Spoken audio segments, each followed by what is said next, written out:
Meus irmãos, a paz do Senhor. Amém. Podem tomar o vosso assento, muitíssimo obrigado. Quero cumprimentar a pastora Flávia, e cumprimentar a sua digna família, cumprimentar todos os filhos e filhas de Deus aqui presentes e externar a minha alegria pelo privilégio que Deus concede à minha pessoa de poder estar aqui mais uma vez servindo aos irmãos e com isso servindo a Deus. Eu gostaria de ler o Salmo de número 126 junto com vocês. É um salmo que todos nós conhecemos e até decoramos esse salmo. São salmos que influenciam, inspiram a nossa alma a louvar a Deus pelos seus feitos. Graças a Deus.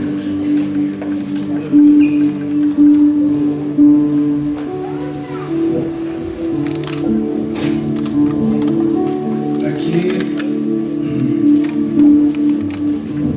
a alegria pelo retorno do cativeiro.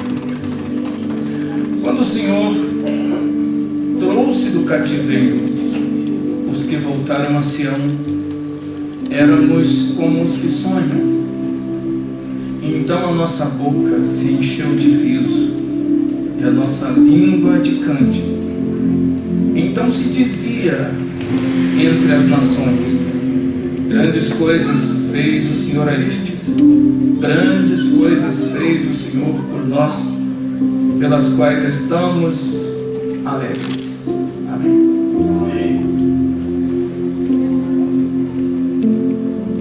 Eu gostaria de construir um entendimento junto com os filhos e filhas de Deus aqui presentes, e para isto eu gostaria de todos nós pudéssemos dispensar uma atenção especial à palavra de Deus, que é digna de toda a aceitação.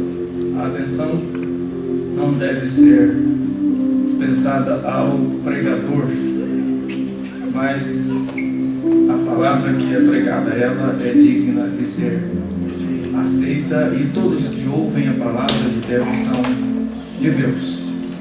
É muito importante nós observarmos que a palavra de Deus, ela é viva e eficaz, e mais penetrante do que espada alguma de dois gumes, penetra na divisa da alma e do espírito e é apta para discernir os pensamentos do coração, não só entre a alma e o espírito, mas também entre juntas e medulas.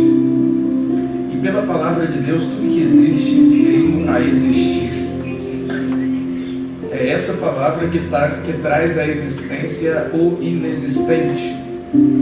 É essa palavra que instrui-nos nos nossos passos. É essa palavra que nos instrui nas nossas decisões. É esta palavra que é lâmpada para os nossos pés e luz para o nosso caminho. Quando fala de lâmpada para os nossos pés, está falando o que nos guia agora. Luz para o nosso caminho é que nos guia para o amanhã. É como se você estivesse dirigindo à noite e você tivesse o farol baixo, lâmpada para os pés, farol alto, luz para o caminho. Então a palavra de Deus é digna de toda a aceitação. Todos aqueles que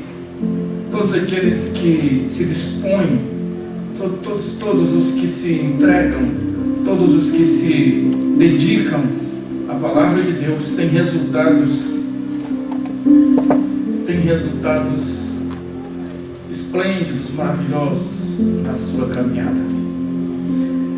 É certo que o texto que nós lemos, ele retrata a alegria de um povo que ficou por 70 anos na Babilônia por conta da desobediência que aconteceu em Jerusalém.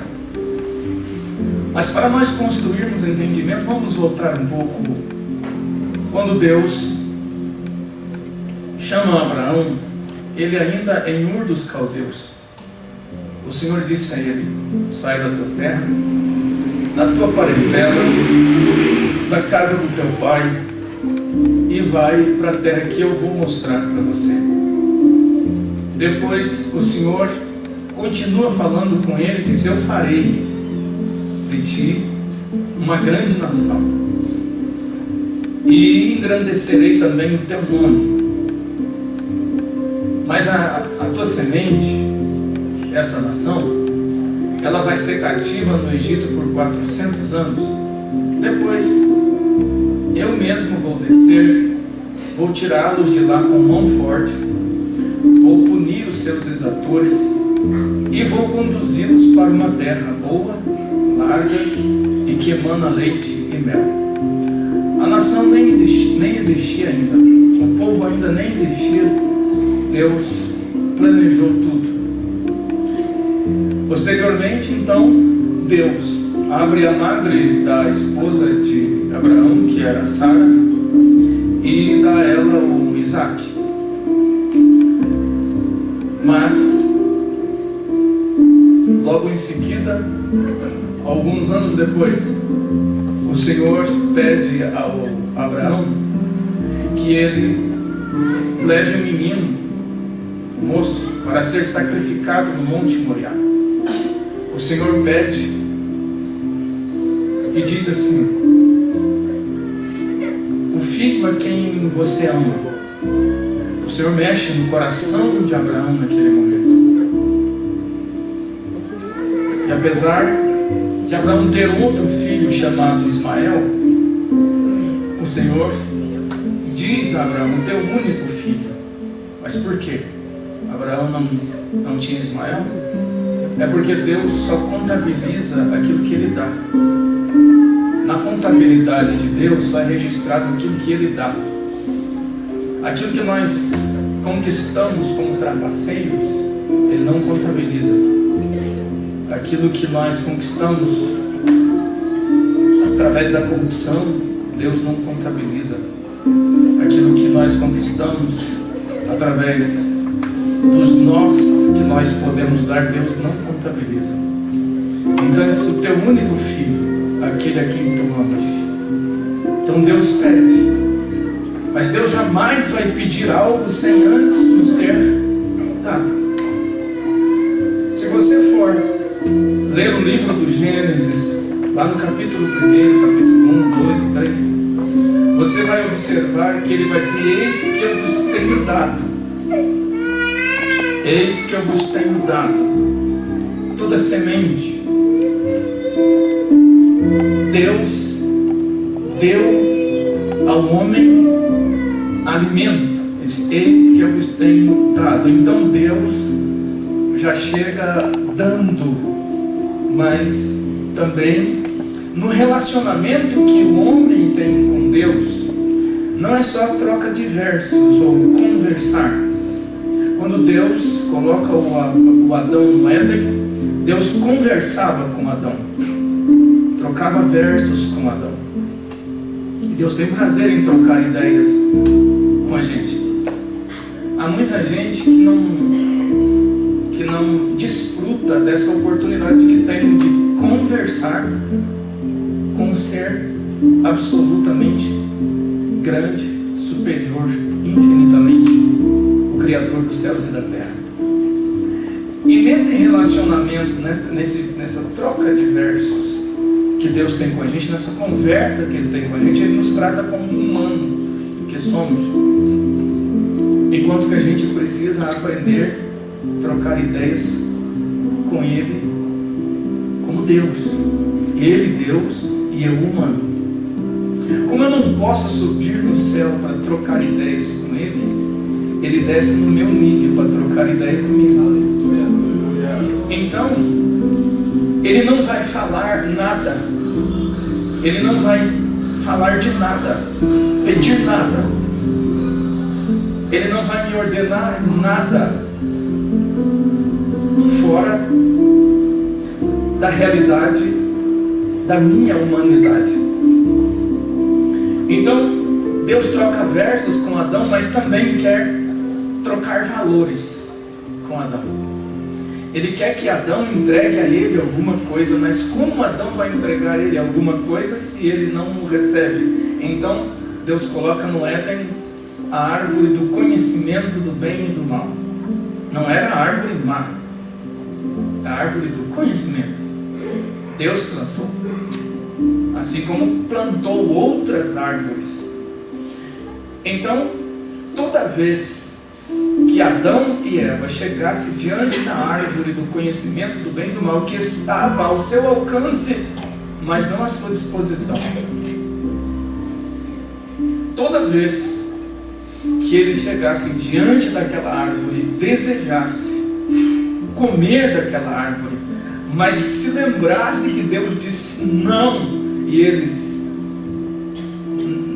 não comendo, eles estariam ofertando a Deus, eles estariam entregando algo para Deus, eles estariam entregando, digamos, o dízimo, a oferta que era de Deus. Então, o culto que eles prestavam no Éden, eles teriam que dizer não para algo que Deus colocou ao alcance deles, mas não à disposição.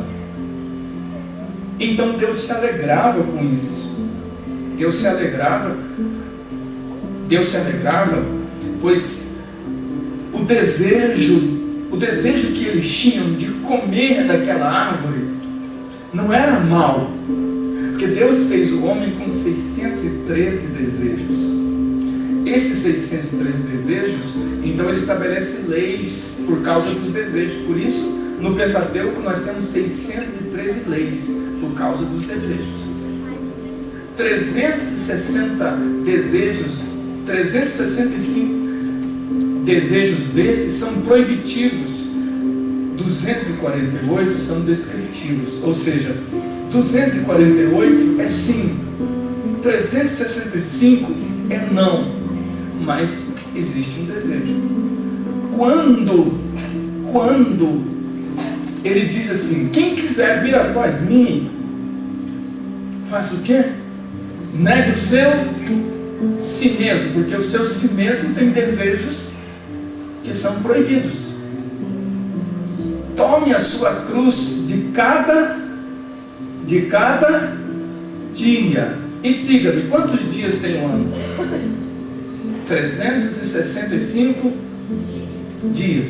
Significa dizer, todo dia você tem que dizer não para você mesmo. Isso é ofertar a Deus. Isso é ofertar. Isso é ofertar a Deus, entendeu? É você dizer não para os seus desejos. Deus não vai tirar desejos proibitivos. Ele vai dizer, domina sobre eles. Foi isso que ele disse para Caim: domina os seus desejos. O que é um homem em pé? Um homem em pé é aquele que domina os seus desejos. O que é um homem caído? Aquele que é dominado pelos seus desejos. Desejos proibitivos estão em nós, e é a oportunidade de nós ofertarmos a Deus quando nós temos diante de nós a tentação de ceder esses desejos. E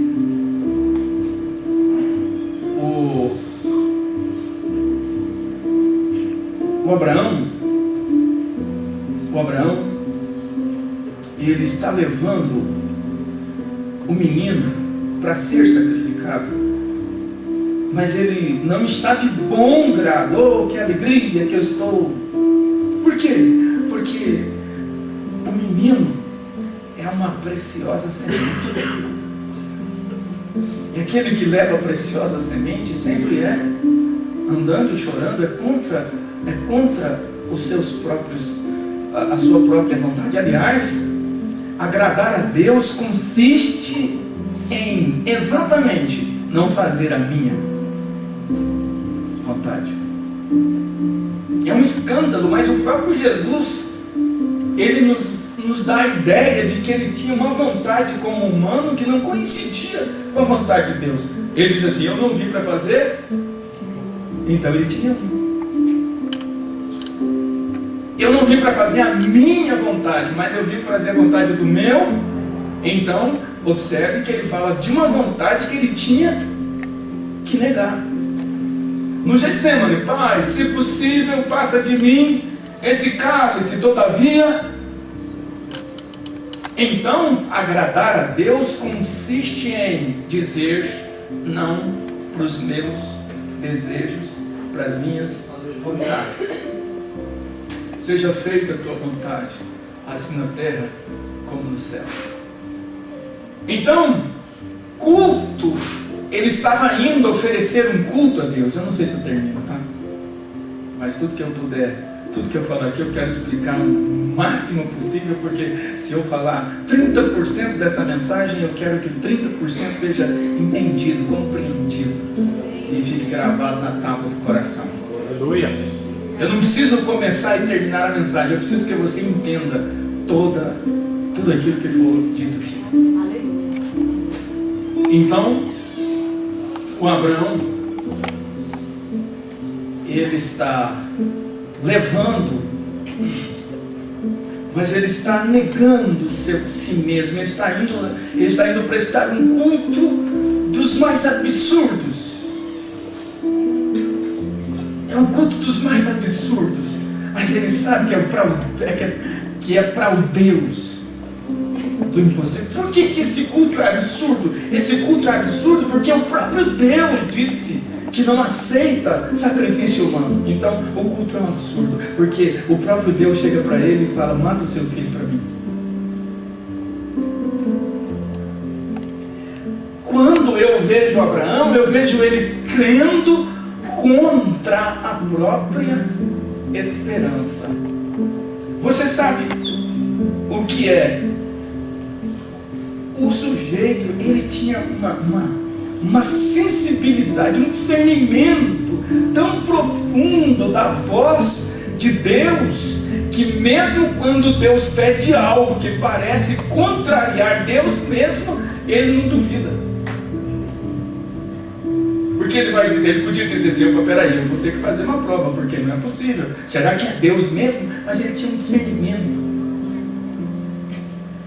Esse discernimento que ele tinha de Deus é porque a proximidade entre Abraão e Deus, através de uma comunhão tão profunda, Deus chamou Abraão de amigo. É tipo assim, Deus podia dizer para Abraão assim: ó, a gente é assim,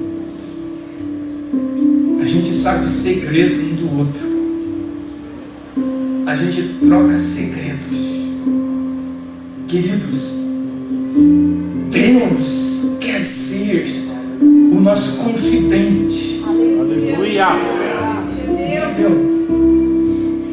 Com Deus você pode confidenciar tudo. Gente, não existe ninguém na terra que tenha a capacidade de saber tudo de nós. As pessoas não suportam conhecer os segredos mais profundos, por mais que sejam amigos. Nem o marido, nem a esposa, nem os filhos. Ninguém é capaz de suportar os segredos mais íntimos do nosso ser. Ninguém. Ainda bem que Deus bloqueou o nosso pensamento até dos anjos, porque se nós conhecêssemos os pensamentos uns dos outros, não teríamos comunhão. Porque quantas vezes você já pensou abobrinha de mim? Quantas vezes eu já pensei abobrinha de você? Diga que não.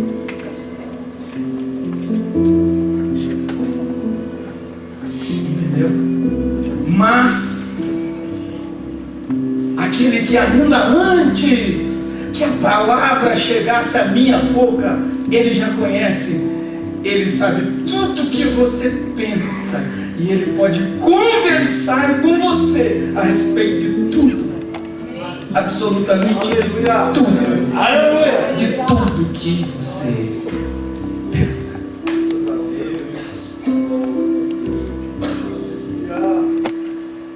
E é interessante, eu disse aqui no começo, que você não sobe no céu, ele desce na terra. Por quê? Para conversar com você no seu nível. Porque se eu subir no céu, lá está a sua santidade absoluta, a sua glória absoluta. Mas se ele não, ele desce aqui. Aleluia. E senta para te ouvir no mesmo nível. Amém. E é incrível que enquanto ele te ouve, a expressão facial dele nunca será. Por mais absurdo que sejam as suas declarações, as suas confissões, a expressão facial dele nunca será de condenação. Amém. Mas de eu te amo, Aleluia. te perdoo, te ajudo, te esforço. Eu sei que você não é justo, mas eu te sustento com a destra da minha justiça. E eu vou com você para os dois extremos. Quais os dois extremos? Quando passares pelas águas, estarei contigo. Se for no outro extremo, passares pelo fogo, a chama não arderá em ti. Aleluia. Entendeu? Então, era essa intimidade que Abraão tinha com Deus. Ele sabia, isso aqui é um absurdo. Isto é um absurdo. Mas eu sei quem é que está falando comigo. E eu sei que das cinzas ele pode me devolver o meu Isaac. E o Abraão, como todos nós conhecemos, ele chega no monte e quando ele estende o cutelo para ferir o menino de morte, Deus brada dos céus: não precisa executar no mundo físico, porque eu sei, agora eu sei que você não tem mais medo. Você saiu de Ur com medo, porque eu falei para você: deixa a sua família. Você trouxe a família. Seu pai morreu no deserto, você continuou com medo e trouxe o Ló. Depois aconteceu a confusão, o Ló foi para um lado, você foi para o outro, mas você continuou com medo. Quando chegou em Canaã, você viu a bagaceira e com medo você desceu para o Egito. Quando chegou no Egito, você pensou: o faraó vai se apaixonar pela minha esposa e vai mandar me matar. Você com medo mentiu.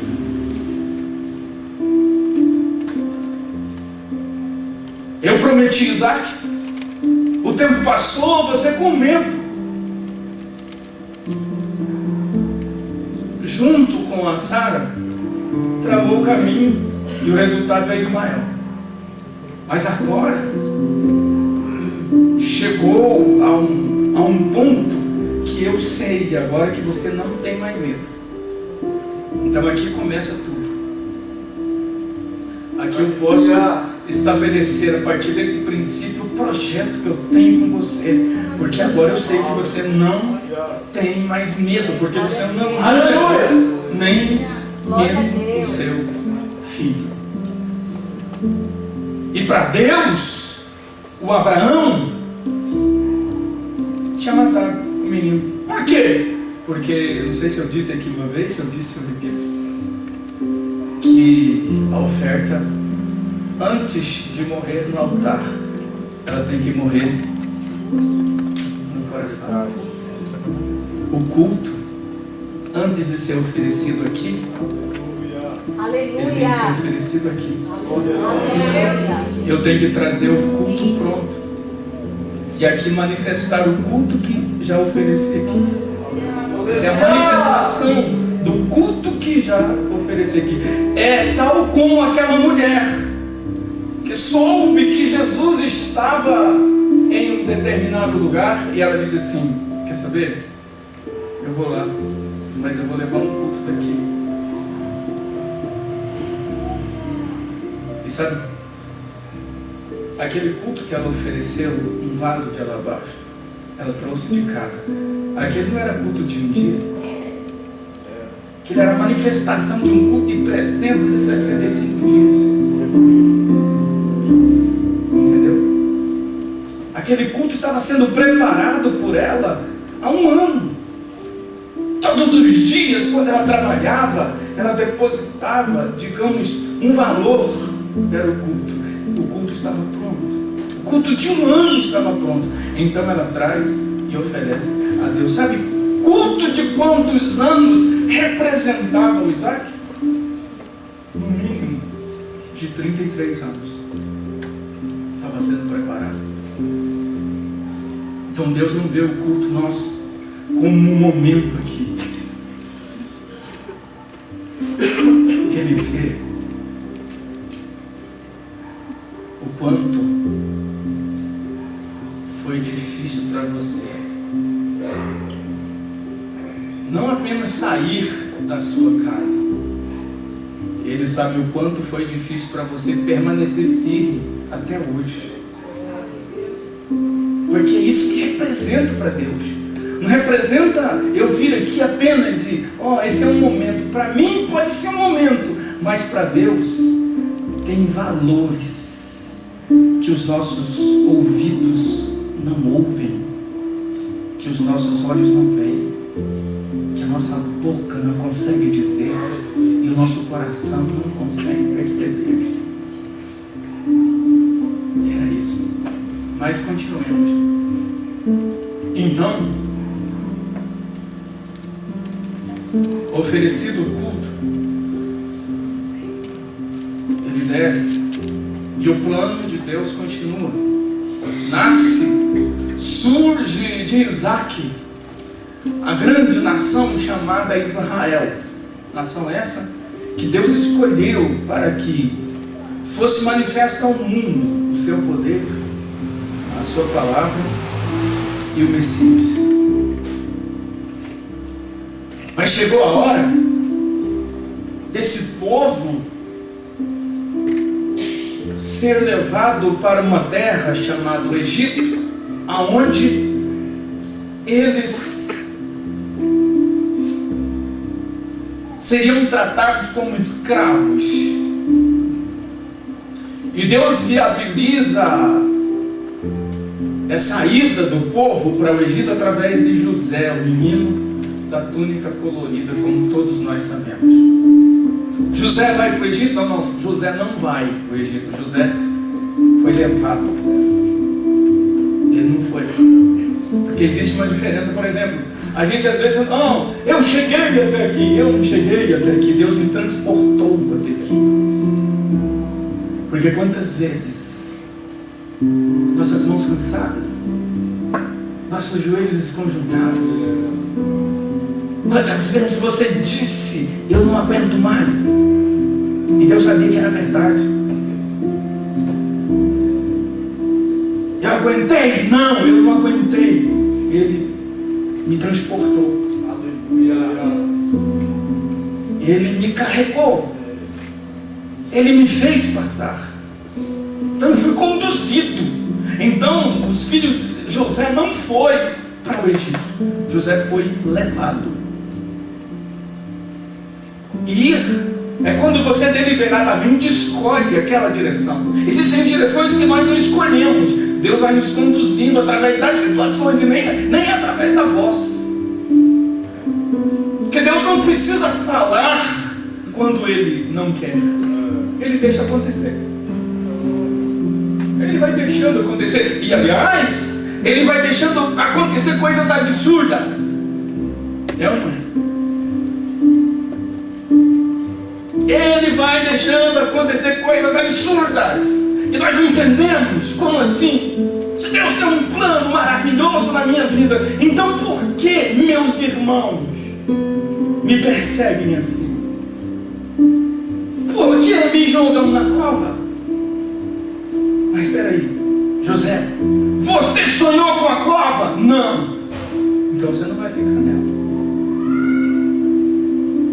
Deus mostrou para você no sonho a cova? Não. O que Deus mostrou? Ele mostrou os céus, as estrelas. Ele mostrou os peixes se inclinando a mim. Mas ele não falou nada de cova? Não. Então fica tranquilo. Aleluia. É passageiro. Aleluia. Você não vai morrer na cova. Mas são acontecimentos. Graças a Deus. Queridos, observe se Deus não é assim. Deus, para nos encorajar, Ele mostra onde vamos chegar, mas Ele não revela o caminho para você não desanimar.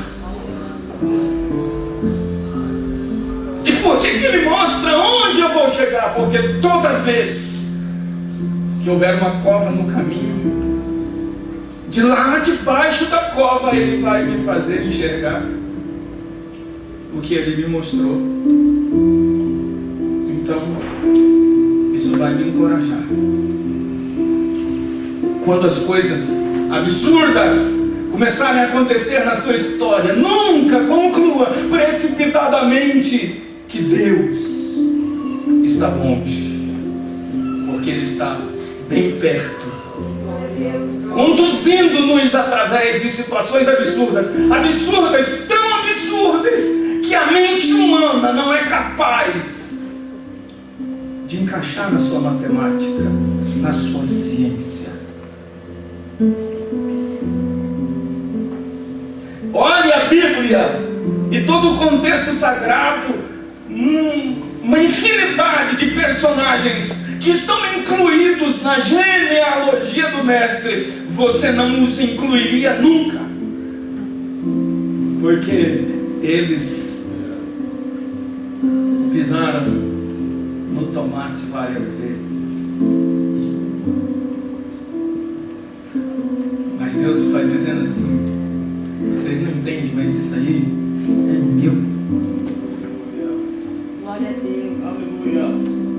Só pode explicar quando eu preciso. O resultado positivo posteriormente já não lhe satisfaz. Eu só vou dizer que o que eu faço agora, você só vai entender depois. Você acha um absurdo agora, mas depois você fala: entendi. Então os absurdos de Deus são melhores do que as flores sem Ele. Os desertos de Deus são mais produtivos do que uma terra arada e adubada sem Ele. É isso. Aleluia. Você está vivendo um absurdo?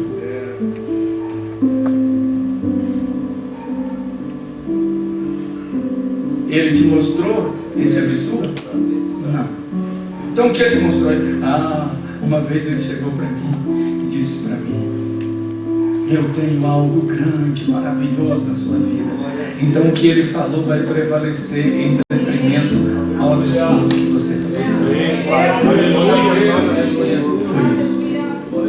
Então os filhos de Israel vão para o Egito. Todos nós conhecemos a história. Os filhos de Israel vão para o Egito através de José. Deus prepara todo o contexto. José se assenta para governar. Quando ele se assenta para governar, vem os 7 anos de prosperidade. Posteriormente, 7 anos de escassez. E Deus deu a ele sabedoria. Ele armazenou. E todas as nações, com 7 anos de miséria, começaram a ser atraídos para onde? Do Egito. Escute, pastor. Egito. Por que Deus não fez isso em Canaã? Por que Ele vem fazer aqui no Egito? No mínimo, para mim, entender hoje que não é o lugar, você. Entendeu? O projeto de Deus, guarde isso. O projeto de Deus é transportado em você. Através de você, o projeto de Deus é transportado em você. Esses dias eu escrevi, talvez alguém leu, que o maior projeto de Deus não está relacionado à criação dos céus e da terra, mas sim a pessoas. E o que elas fazem são mudados pelo que Ele fez na cruz. Então o maior projeto de Deus não são paredes, não são edifícios. O maior projeto de Deus não está relacionado ao que nós podemos construir no mundo físico. O maior projeto de Deus está absolutamente em você. E o projeto de Deus é transportado. Glória a Deus. Então, quando o José Deus tem um projeto na história de José. José está onde? No Egito. Então, o meu projeto está lá. O plano de Deus estava no Egito, porque os filhos de Israel estavam no Egito. O faraó pode impedir? Não. Aí eu lembro de Jó, que ele diz no capítulo 42: eu sei que tudo podes, e nenhum dos seus planos podem ser impedidos. Ninguém consegue impossibilitar o projeto de Deus na sua história. Você pode estar esquecido, mas no contexto de esquecido, o projeto de Deus está em você. E quantas vezes ser esquecido faz parte do projeto? Aleluia. E aí, tudo acontece no Egito. Depois, todos nós conhecemos que José morre e se assenta no trono alguém que não conhecia José. Então, os filhos de Israel passam a ser escravos. Mas presta atenção, eles passam a ser escravos. Mas quando eu entendo que ser escravo, aparentemente, dentro do projeto de Deus, não é ser escravo, porque escravo não recebe. Mas Deus disse assim: serão cativos, escravos no Egito, depois sairão de lá com grandes riquezas, vão receber, porque dentro do projeto que Deus tem na sua vida, você não faz nada de graça, e o meu galardão está comigo para dar a cada um segundo as suas obras. Dentro do projeto de Deus, os filhos de Israel estavam no Egito, mas não escravos. Aos olhos de Faraó, Faraó explorou a mão de obra das mãos abençoadas dos filhos de Abraão, dos pés abençoados dos filhos de Abraão. O que é que eles faziam com os pés? Eles amassavam barro para fazer tijolos que construíam os edifícios e os prédios dos quais o Egito se folgava. Mas na verdade, eles não estavam pisando barro para fazer tijolos, eles estavam treinando para passar o Mar Vermelho. Egípcio vai pisar barro? Não. Quem vai pisar barro? Os hebreus. Então eles não sabem pisar barro. Aí, quando o mar se abre, não passa no pó, passa no barro. Ou você acha que os carros de Faraó encalharam em quê? As rodas não conseguiam rodar por quê? Porque Deus deixou um barro. Mas os filhos de Israel estavam treinados. Aleluia! Faz parte do projeto.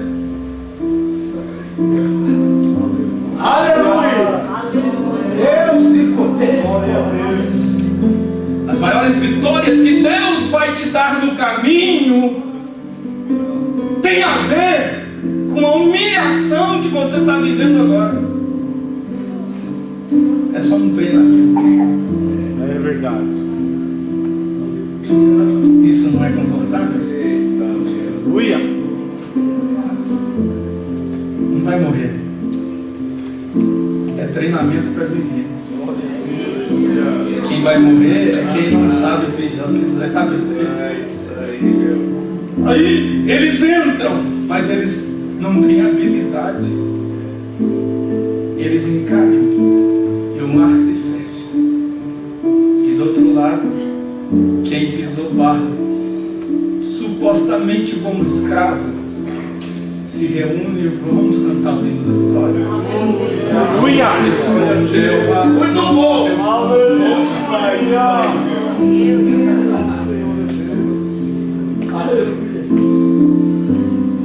Mas o Senhor entregou a eles riquezas. Para quê?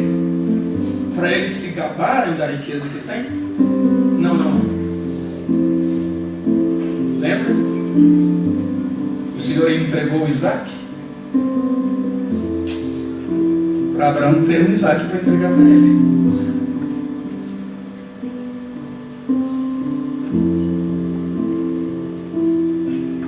Então o Senhor deu riquezas para os filhos de Israel quando eles saíram do Egito. Por quê? Porque Deus queria relacionamento no deserto. Não é só trocar versos. A gente não vai só conversar. Vocês vão entregar algo para mim que eu entreguei para vocês. A gente vai trocar valores. Então eu dou riqueza para vocês. E no deserto vocês vão prestar culto para mim. E com a riqueza que eu entreguei para vocês, vocês vão construir um tabernáculo. E vai precisar de ouro, vai precisar de bronze, vai precisar de valores. Então, escuta. O Senhor chama o Moisés lá para o monte de Sinai. O Senhor vai entregar um projeto para ele. O Senhor vai entregar um projeto para ele. O projeto da construção das peças. Porque o recurso o povo já tem. E o projeto o Senhor vai dar no líder.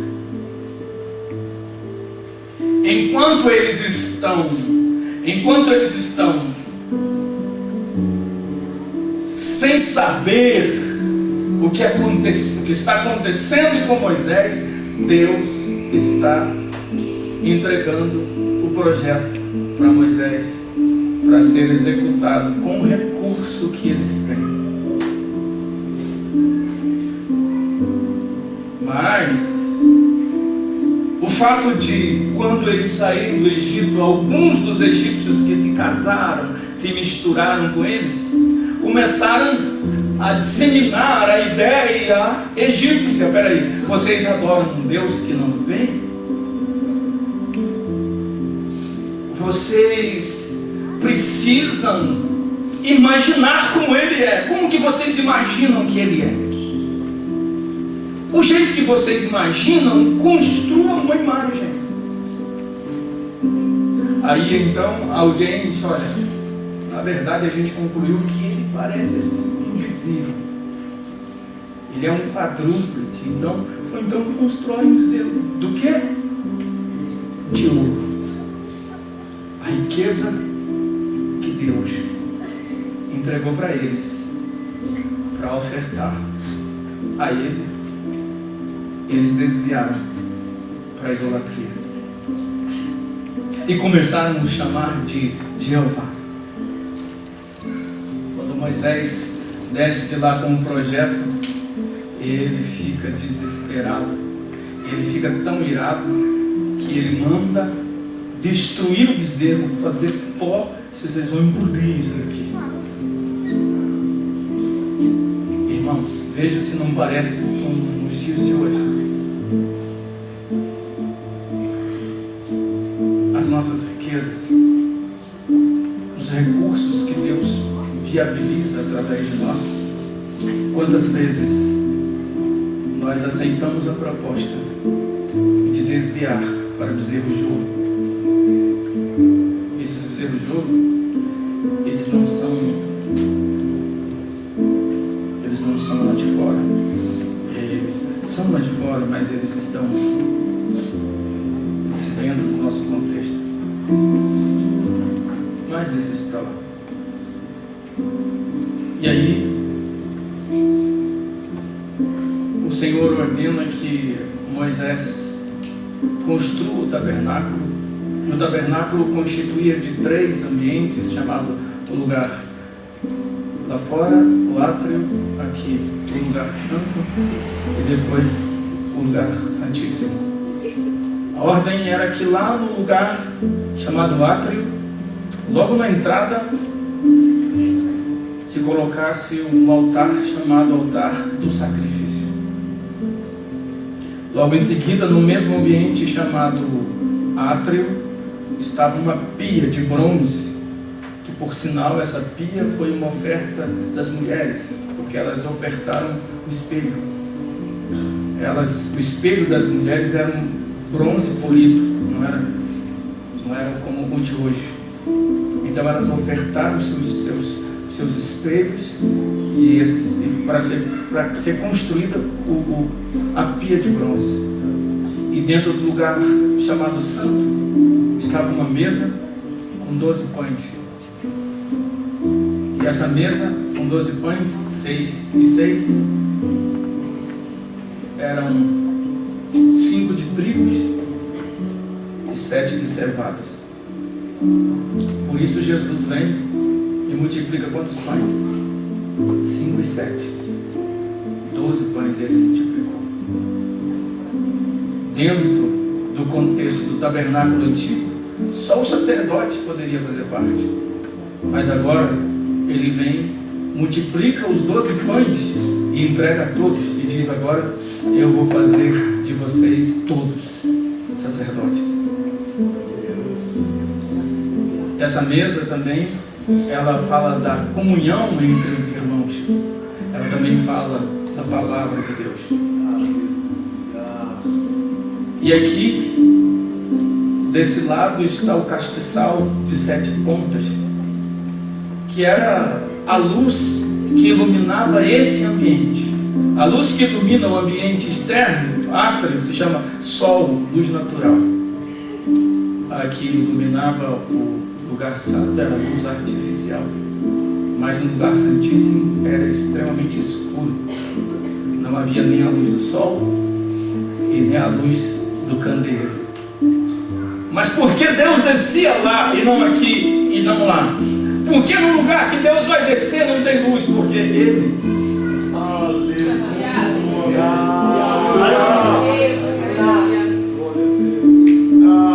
eu sou a luz.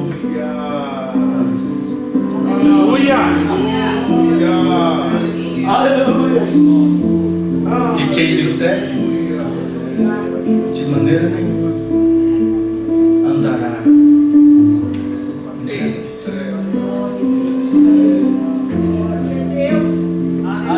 As trevas e a luz para mim, uma coisa só. Aleluia. E aí,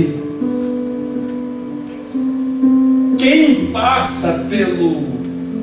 vai entrar, caminhar do átrio em direção ao lugar santíssimo, porque é onde a gente precisa chegar, primeiro tem que passar pelo altar de sacrifício. É a cruz. É a mensagem da cruz. É lá que quando você chegou cansado, você ouviu a mensagem da cruz.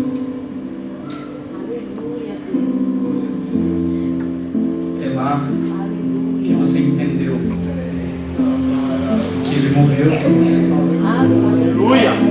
Que Ele se entregou por você. Glória a Deus. É lá que você entendeu que os seus pecados foram pagos.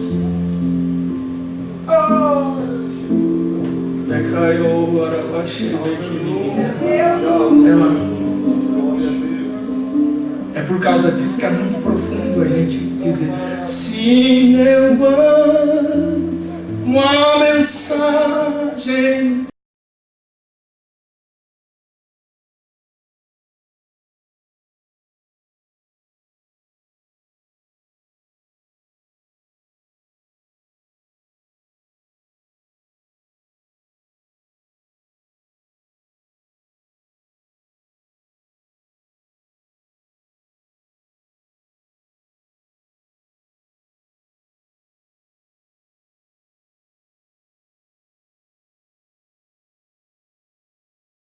A mesa. Aleluia!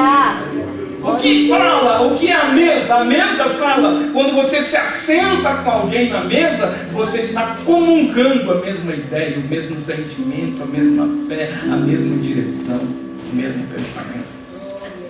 Por isso Jesus vai dizer: vocês não podem fazer parte da minha mesa e da mesa.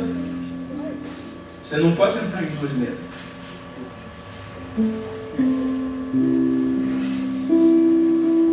Então, na Santa Ceia, nós cercamos a mesa do Senhor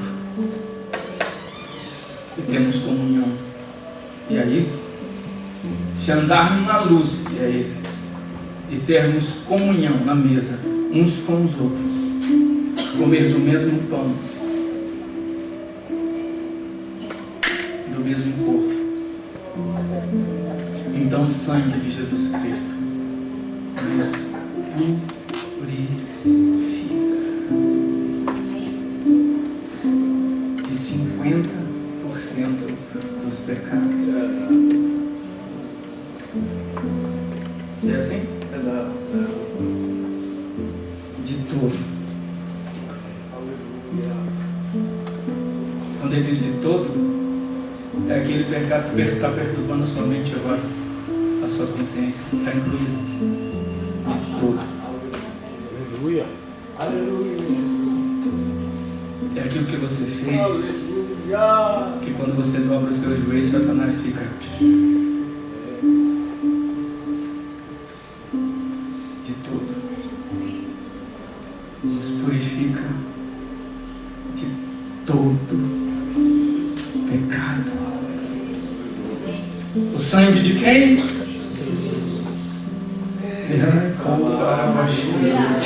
Aleluia! Deus de poder e glória. Aleluia.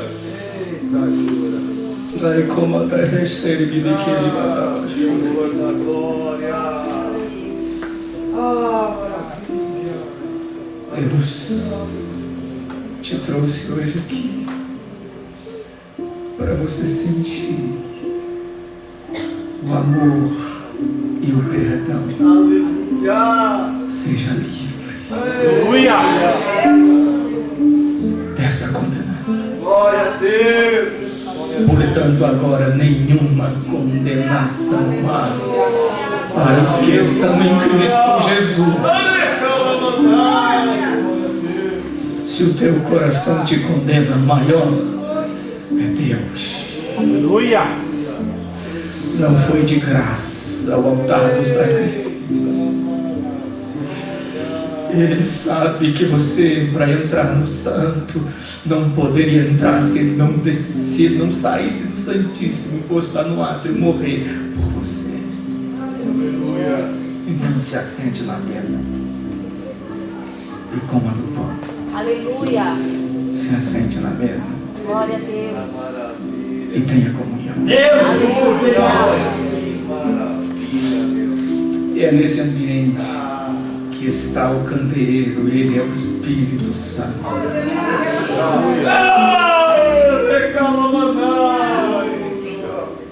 Produzindo em você frutos do Espírito: amor, gozo, paz, longanimidade, benignidade, bondade, fé, mansidão e temperança.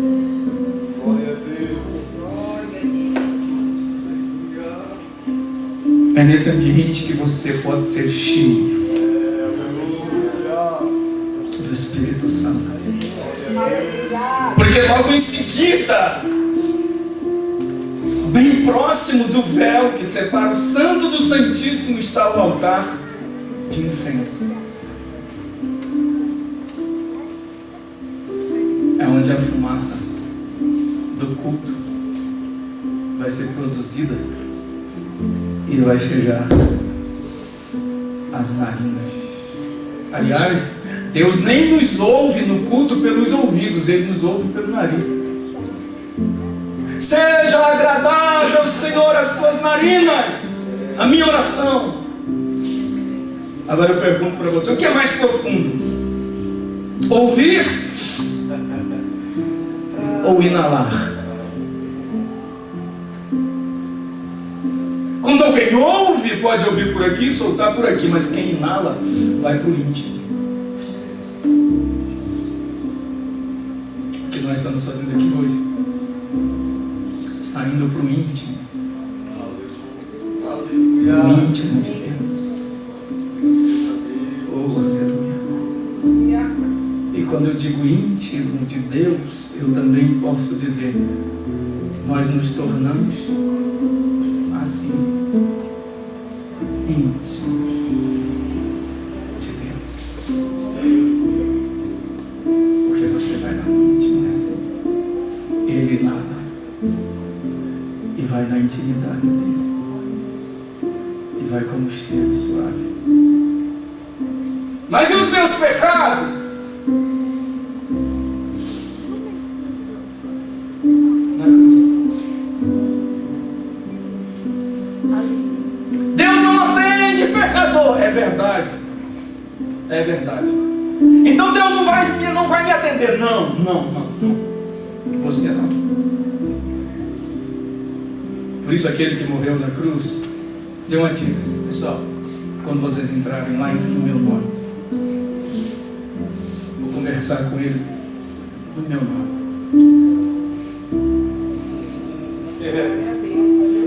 Aleluia! Entendeu? Quando vocês forem se reunir no meu nome, e onde estiver 2 ou 3 reunidos no meu nome, Glória a Deus! entendeu? É o nome dele, é o sangue dele, é o sacrifício dele, é o amor dele, é a misericórdia dele. Tudo isso faz a diferença. Amém. Mas o desejo mesmo profundo é saber o que está do lado de lá do véu. Eu queria ver quando ele desce lá. Eu queria ver, não a luz do sol lá fora no átrio, não a luz do candeeiro do santo, mas eu queria ver a luz dele no Santíssimo. Então, quando ele lá no altar de sacrifício diz: está consumado, o véu se rasga de alto a baixo e o ambiente santo e o santíssimo se tornam um só. Então agora ele diz: agora vocês podem entrar no Santíssimo e entrem com ousadia, sem medo. Aleluia. Aleluia, Deus. Aleluia! O que Deus faz? Deus desce no Santíssimo. Você sabe onde nós estamos agora?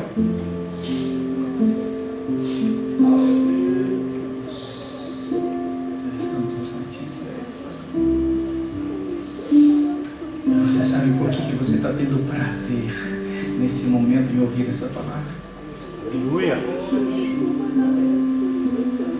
Porque Ele desceu no Santíssimo conversar com você. Glória a Deus. Glória seja o seu nome. Aleluia. Ele desceu no Santíssimo trocar uma ideia. Ele está te encorajando. Ele está te fortalecendo.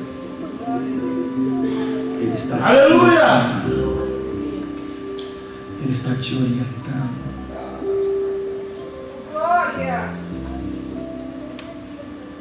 Ele está te fazendo sentir a realidade da companhia dele.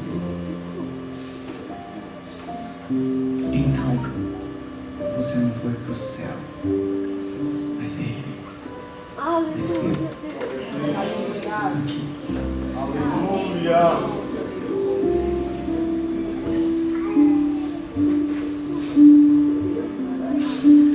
Deus tem poder de obra. Não vai dar tempo de chegar. Mas eu gostaria de lembrar com você uma música assim. Põe som maior aqui.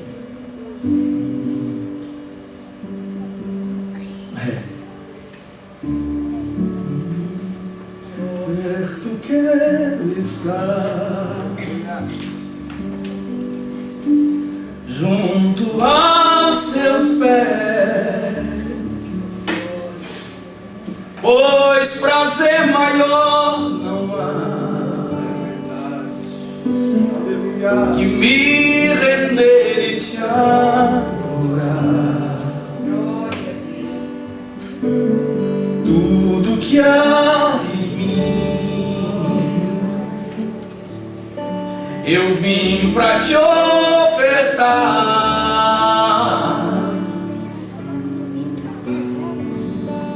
mas ainda é pouco, eu sei. Se comparado ao que aí o Abraão chega e diz: eu sou apenas servo, teu amigo me tornei. Perto quero estar, perto quero estar,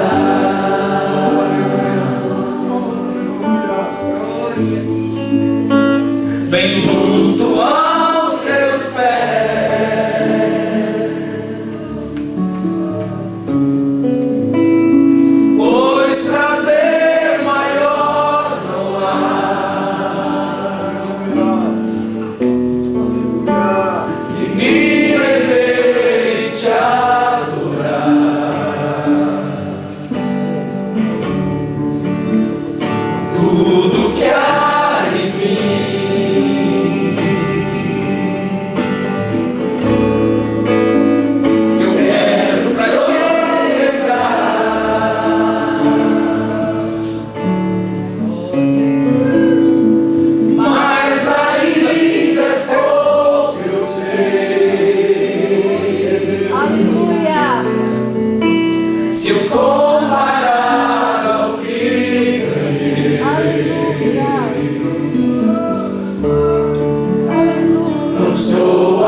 Agora vocês vão chegar na terra de Canaã e vão trabalhar 6 anos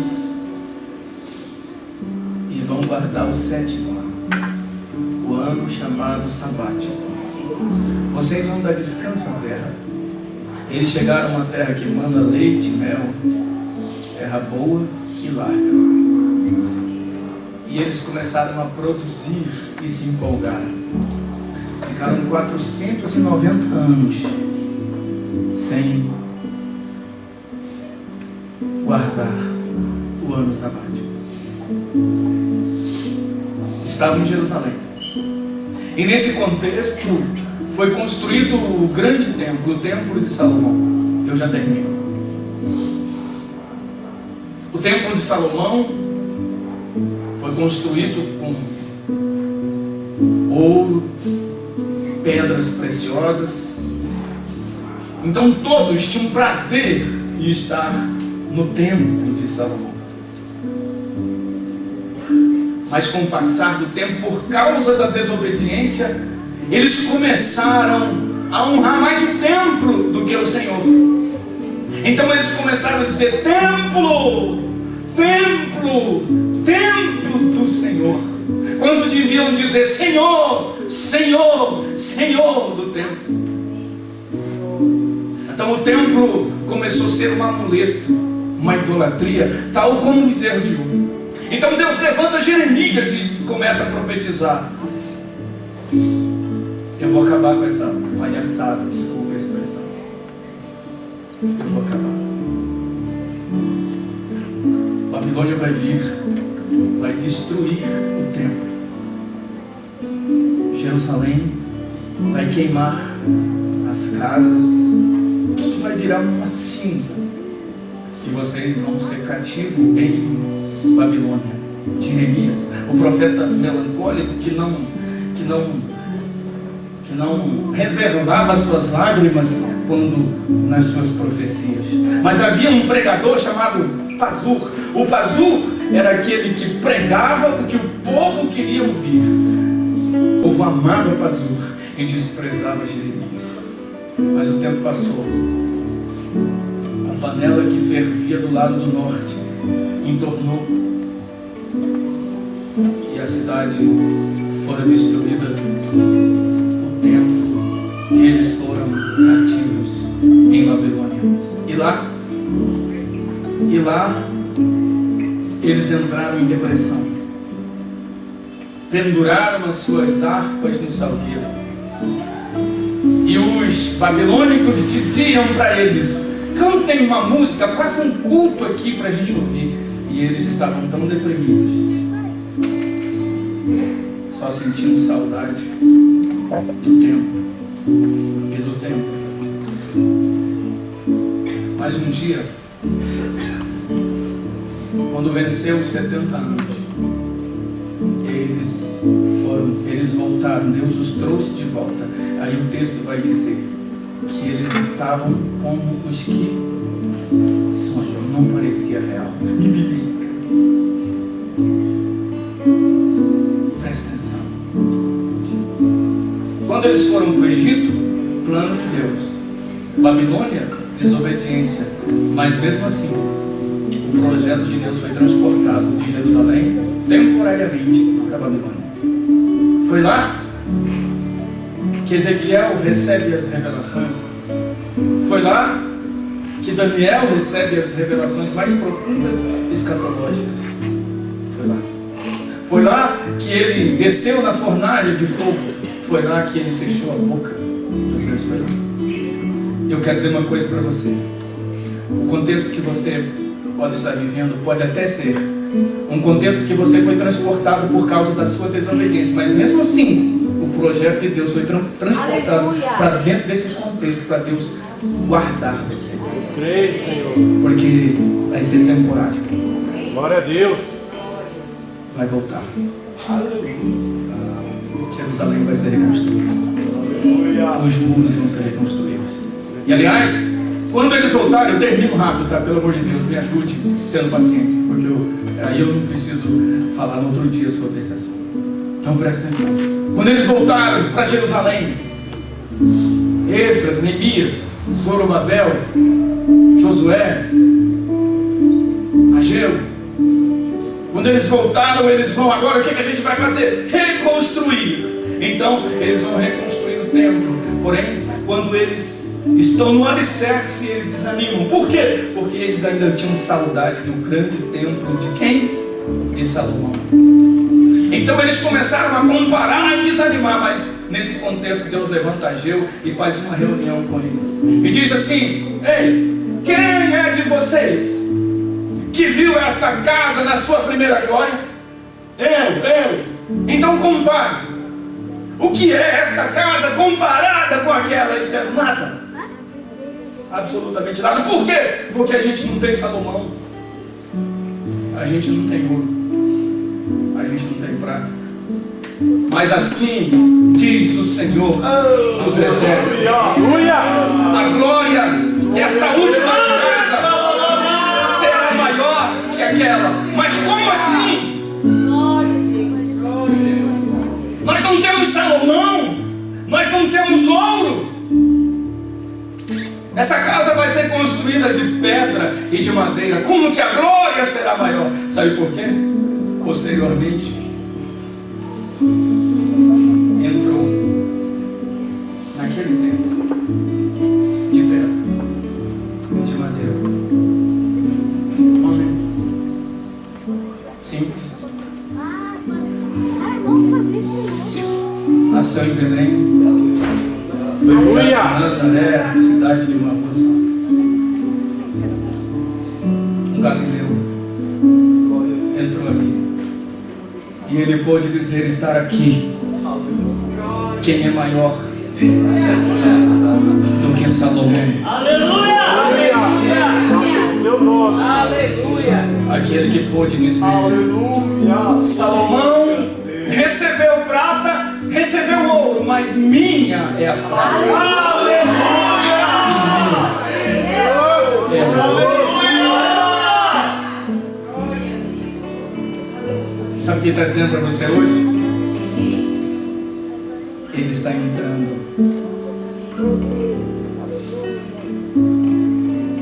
na sua construção simples de pedra e madeira. Ele está entrando no contexto simples que você julga ser o menor, o mais pobre. Ele está entrando. E quando ele entra, Salomão desaparece, o ouro desaparece, os valores efêmeros são considerados zero, porque ele é o Senhor da glória. Então, deixa o Rei da glória entrar. Glória a Deus. E aqueles que estavam deprimidos, agora estão tão alegres que quem olha para aqueles que eram deprimidos, que não tinham coragem de tirar as suas harpas dos salgueiros, vão dizer assim: grandes coisas fez o Senhor por estes, por isso eles estão alegres. A sua alegria vai ser notícia por conta do que Deus ainda vai fazer. Eu acredito. Um beijo no seu coração. Deus abençoe a sua vida e a vida da sua família.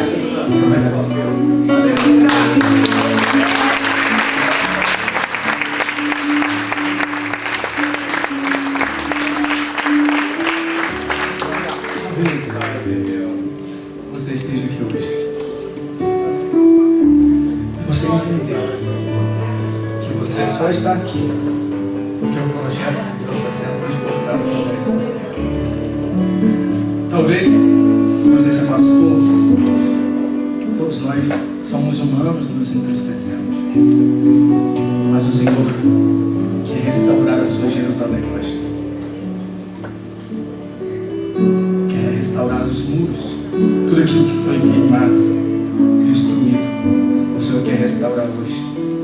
Então alguém que quer hoje voltar a ser como era antes,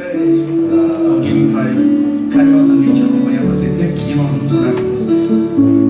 Você que porventura hoje, no seu coração, quer decidir definitivamente servir a esse Deus.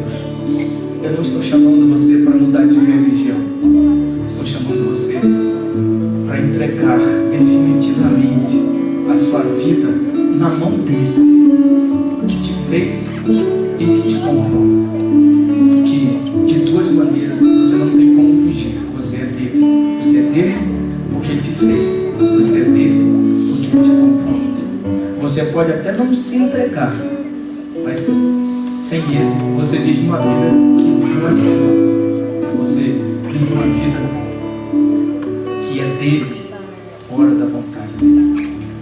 Então, é rápido, é simples, porém mudará a história da sua eternidade. Eu aguardo um minuto.